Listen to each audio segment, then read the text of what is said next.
Трагедия собаки в том, что ее преданность не имеет срока годности, в то время как ее тело имеет.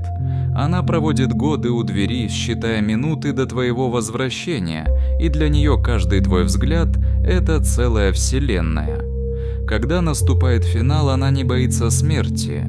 Она боится только одного – что ты останешься один и некому будет положить голову тебе на колени, когда тебе станет грустно.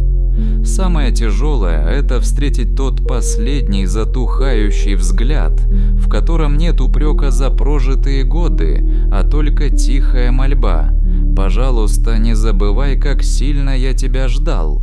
Они приходят в нашу жизнь, чтобы научить нас любви, и уходят, чтобы мы научились справляться с пустотой, которую невозможно заполнить.